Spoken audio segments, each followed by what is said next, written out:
Well, our market master of the day is Ridham Desai, and he's joining us right now from the sidelines of the Morgan Stanley India Conference. His recent report, published on the 29th of May, titled "How India Has Transformed in Less Than a Decade," has been the topic of discussion and much enthusiasm since it was published.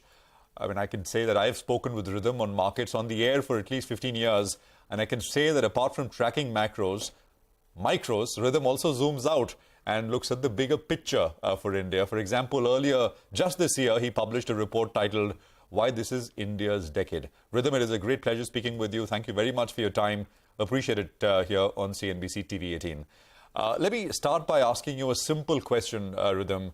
Out of all the transformational changes which you list out in your latest report, which is the one, to your mind, which will remain the most relevant for investors over the next many years?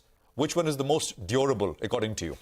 Hey, thank you, Prashant, and thank you, all of you, for having me here on CNBC. Glad to be back. So, Prashant, that's a very difficult question to answer, because there is never, at any time, there's never one thing that makes the difference. If you're going to push me to the wall, then maybe I would say that achieving macro stability via inflation targeting is the likely standout. But then you cannot undermine the creation of infrastructure, which is so critical to doing business.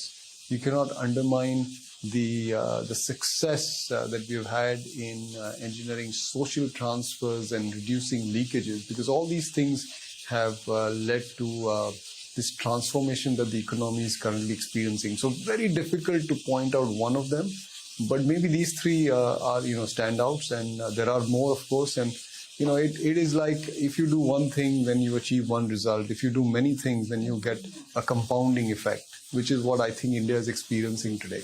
A lot of the macros have improved substantially, right? Whether it's the GST collections, the PMI data, GDP growth, even, things like auto sales, for example, come back after a long time. But do you think a lot of this is in the price as far as the Indian stock markets are concerned? Because we are virtually at all-time highs now. Sonia, the market is not yet at all-time high, but remember, the level that we are trying to cross is the one that we achieved in October 21. So effectively, we've done nothing for the past 18 or 19 months. And in the meanwhile, it's not like earnings have degrown. Earnings have only grown. I think we're ending F23 with about a 16 to 18% growth rate. So yes, in October 21, the market had probably gotten a little ahead of itself and needed to go through this really long consolidation period that we have seen. Also, it was accompanied by significant outperformance that India experienced, because the rest of the world was very much in tatters through 2022. And when the rest of the world, and when I say that, I mean emerging markets, started making a bit of a comeback in October 22, India underperformed. Yeah. And then we have suffered this underperformance until March. So I think, the all-time high is not a relevant data point in assessing how much is priced in. Rather, we should, adjust the market for expected growth rates. And it's not like that the market doesn't know that India is likely to do quite well over the next 3, 4, 5 years. But all of it will never be in the price. And the common thing that the common refrain I hear from investors is that India trades at a high P multiple. But then earnings are very depressed. Remember, profit share to GDP collapsed to 2% by 2019, is now back to 4%. But is likely heading to 8 in the next 3, 4 years. So there's a lot of compounding of earnings that's still left to happen. And in that context, I don't think stocks are that expensive as they look on a headline basis. You have to adjust corporate profit margins and make them normal. And when you normalize earnings, stocks are actually still a buy. Ridham, urban India is doing very, very well. And India definitely is on the path, and everyone's very bullish. The only problem is rural India is still in some pain. I wanted your comment on that, because it appears that that is yet to recover, which is important from an India perspective. So, Nigel, I think rural has probably seen the trough, and save for some really bad weather that we get in the ensuing months, and a total failure of the monsoon, like a 15% drawdown on rainfall versus average. I think in 3 months from now, you should see pretty good signs of a rural recovery. So the seeds have been sown. Coming out of COVID, rural India actually took it on the chin. urban had led the recovery, and now it's spreading to rural India. It's inevitable that rural India starts flourishing. So I am actually quite constructive on rural India, and in fact, in our recommended portfolio of stocks, we have a lot of rural players in there because we think that they should do quite well over the next 12 to 24 months. One of the things which is a change which seems to be a change is manufacturing in India, right? Global companies wanting to set up factories here in India, and we're hearing more and more of that. It's something which we've discussed for many years, never happened, but now looks like it's starting to happen. Do you reckon, from a manufacturing standpoint, India in 2023 is kind of similar to where, say, China was in 2001? China joined the WTO in 2001, and post that growth, really, manufacturing there really took off in a very large way. Or do you think it's kind of exaggerating? It's a very different place now. And but if you do agree, what are implications for investors in your opinion? See, there are similarities and differences, Prashant. So I think the similarities with respect to domestic demand. So I think you have to go a little bit forward in time, say around 2007, 2008, when China's per capita income was just about where India is today. It's when an economy, it experiences a J curve. So it was around $2,200, $2,300, which is where India ended 2023 at. Ended 2022 at. And that's the time when there is a perceptible shift in domestic demand. Now that is what multinational companies want to gain access to. So, one very good anecdote to cite, which everybody will appreciate, is Apple opens its first store in China in 2008. Apple opened its first store in India in 2023. And there are a lot of similarities with it. China's per capita income, China's share of Apple revenues were around 1.8%.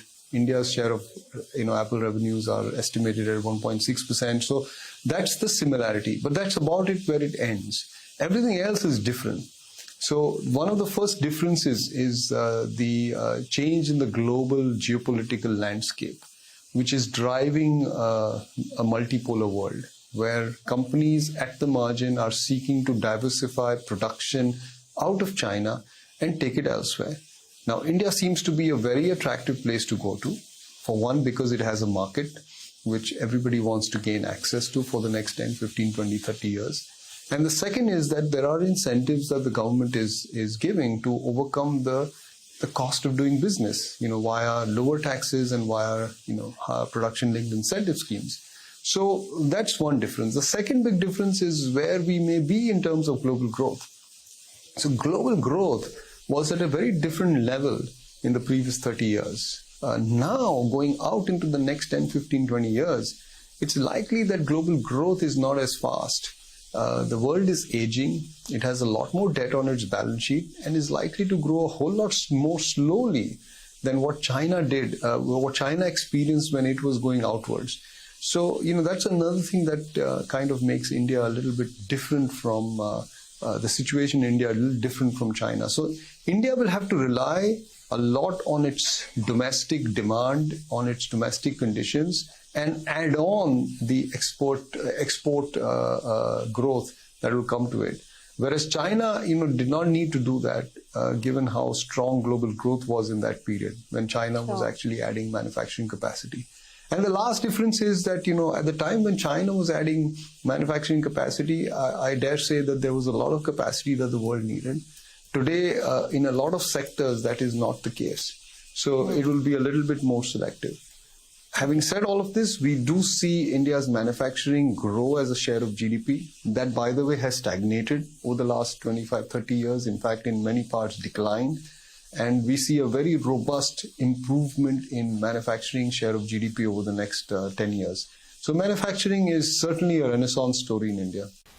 Okay, and just in reference to that point you were making about consumer demand picking up, right? We've seen a K-shaped recovery, and the upper portion of the K, the premium end of the market, has come back in such a big way, whether it's real estate, autos, etc. I'll come to that in a bit, but Ridham, what also stands out for me in your report is you speaking about unprecedented growth likely in the financial services space. And you've put out a very helpful chart where you speak about how between 2012 and 2022, the loan growth that we saw compounded for the financial services space was just 10%. And now the anticipation is from 2022 to 32, it could be a 17% compounded growth. Now, my question to you is this. Will it largely come from the private sector banks, which are well-owned, well-identified, or do you see new spaces in financial services that one can, take the opportunity from? So see, Sonia, with respect to financial services, let me cite the starting point. Private credit to GDP is in the high 50s, and that's fairly low compared to the rest of the world. So India is underpenetrated. India is under-levered, especially corporate India, which has experienced a pretty big decline in debt to equity or balance sheet leveraging over the past 5 years. So that sets the stage for what I would say, what I would call a loan boom. Then on top of that, I think India is entering into a pretty sustainable investment phase, because in a lot of sectors, we have not added capacity in the last 10 or 12 years, and capacity utilization is rising. So that again supplements the case for a loan boom. So we should experience pretty much higher credit growth than what we have seen in the last decade. Not at the level which we saw in the first decade of this millennium, but much stronger than what we've seen in the last decade. Because in the first decade of this millennium, the starting point was even lower. Corporate debt to GDP was just 25%. Today that number is about 50, down from around 62, 63. I think by the time we are done and dusted with this cycle, this number will go into the 80s. And when you just do a simple math, if that share of corporate debt to GDP is rising from say 50 to 85%, plus personal credit is rising and GDP growth is say 10%, you arrive at this number of around 17% compounding. So that's one aspect of financial services. The other aspect is non-credit related financial services. That will also see, I think, much larger penetration in the coming decade. So across the board, I think financial services should do fairly well over the next 10 years. In fact, I would say even longer, but we are not going beyond the next 10-year period. So the next 10 years look like a very good period for financial services.